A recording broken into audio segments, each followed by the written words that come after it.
Real estate makes you rich.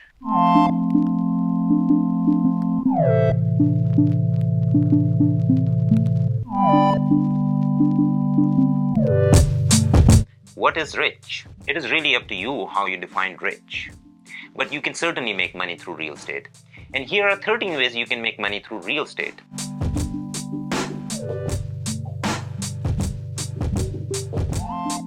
Number 1.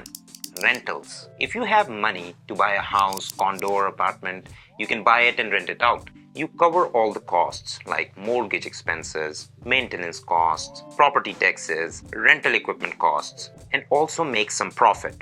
For example, if you have a house and you rent it out for $4,000 and your expenses are $3,000, you're making $1,000 a month. That's $12,000 a year of income. Number 2. Short-term rentals. There are a number of websites or apps like Airbnb, Vrbo, Expedia, etc., where you can list your home or place for short-term rentals. You can rent them out for a couple of days, couple of weeks or months, whatever the case may be. These type of rentals give you a better cash flow than long-term rentals. The maintenance cost is higher, but you can cover them up because the rent you collect is significantly higher than long-term rentals. Short-term rentals are suitable for the properties that are in the big cities, in the business centers, or the places where the tourist attractions are. Number 3, buy a property, renovate it, and sell it for profit. It is called improvements and upgrades. For example, you can upgrade the kitchen, washroom, you can add a room or a garage, finish the basement, paint the exterior of the house to increase the curb appeal. How much profit are you going to make? It really depends on the condition of the property and the upgrades you make to the property. Your profit is the sale price minus purchase price and upgrade costs. Number 4, buy and hold. This is the method used by most of the property owners out there.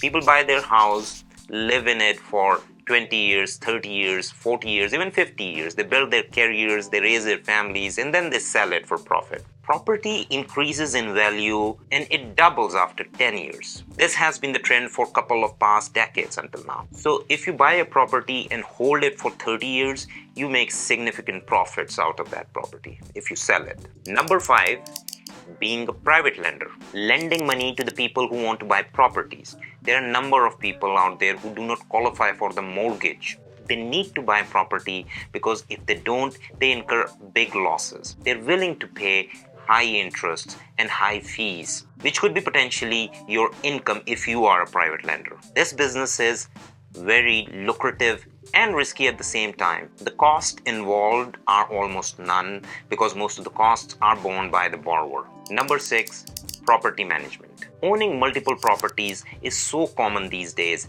Everybody is so fascinated about passive income. They own multiple properties that they cannot manage. They are willing to pay someone to manage those properties for them because they're busy with their regular jobs. Property management is relatively easy if you are fully devoted to it. All you have to do is field calls from the tenants and send the contractors if any repairs are needed in the property. The major job here is to collect the rent from the tenant and transfer it to the landlord. You go home with your paycheck. Number 7 is assignment sales. This method is to bag some cash from newly built homes and condos. When you book the property, you pay some deposits. There are certain structured payments afterwards, but the contract you sign has an assignment clause into it. This clause allows you to assign the property to someone else. So before you can buy the property or transfer it to your name, you can sell the property. When you book a property that is not built yet, it has a different market price when it is fully completed, and most likely the market price in future is higher. You charge the person over and above what you paid for along with the assignment fees, and you also make some profit. Number 8, being a realtor. Working as a realtor like me. It's a job or business, whatever you want to call it. It is called a sales job. Whenever some property is sold through a realtor, some amount come out as a commission.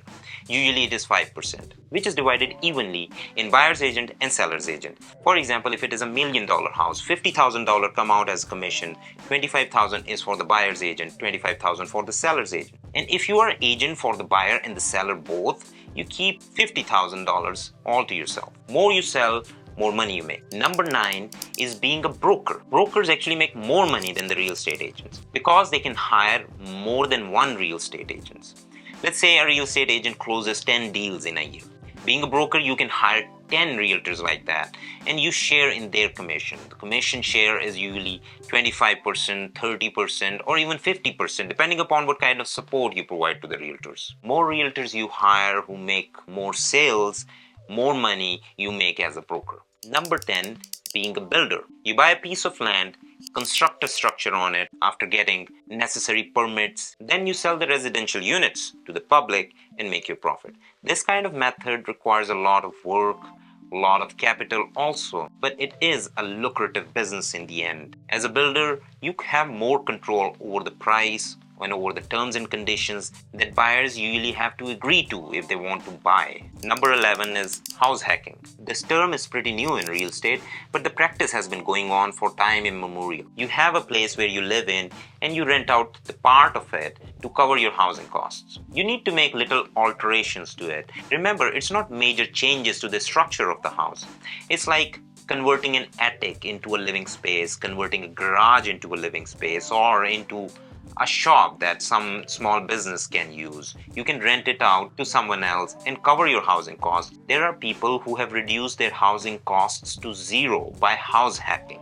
Number 12 is real estate wholesaling. Yes, you heard it right. There is real estate wholesaling.